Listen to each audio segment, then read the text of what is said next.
साथियों, यह भी आरआरबी एनटीपीसी सीवीटी 1 2025 में पूछा हुआ क्वेश्चन है। क्वेश्चन कह रहा है कि साथियों, निम्नलिखित में से किस घटना के कारण वर्ष 1907 में भारतीय राष्ट्रीय कांग्रेस का नरमपंथी और चरमपंथी में विभाजन हो गया था। तो साथियों, साइमन कमीशन जो भारत आगमन आया था, मतलब कब आया था, ये 1928 में भारत आया था। लेकिन इसका जो गठन किया गया था साइमन कमीशन का, वो कब किया गया था? 1927 में। और साथियों, इसमें एक भी भारतीय नहीं था, जिसके कारण जो नारे लगाए गए थे कि साइमन कमीशन वापस जाओ। और साथ ही सूरत अधिवेशन ये 1907 में हुआ था। इसकी जो अध्यक्षता की थी वो किसने की थी?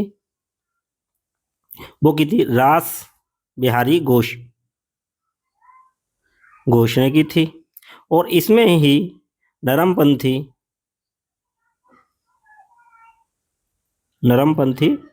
और गरमपंथी विभाजन हो गया था। और यह विभाजन जो हुआ था, ये 1916 का जो लखनऊ समझौता हुआ था, लखनऊ अधिवेशन हुआ था, उसमें ये दोनों एक हो गए थे। तो 1916 में ये एकजुट हो गए थे। अब देख लेते बंगाल विभाजन।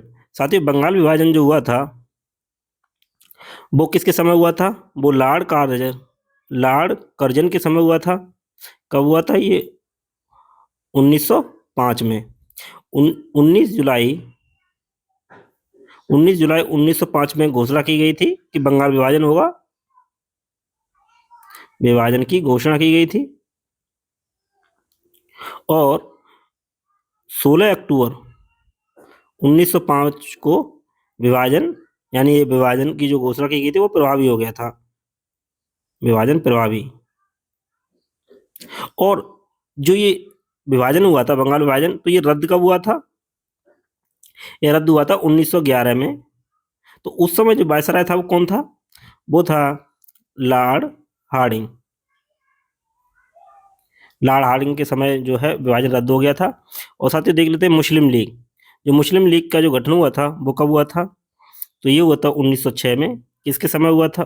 किसने की थी? तो ये की थी 1906 में सलीमुल्लाह खान ने। सलीमुल्लाह खान ने। तो साथियों, इस जो सही आंसर है इस क्वेश्चन का वो है सूरत अधिवेशन।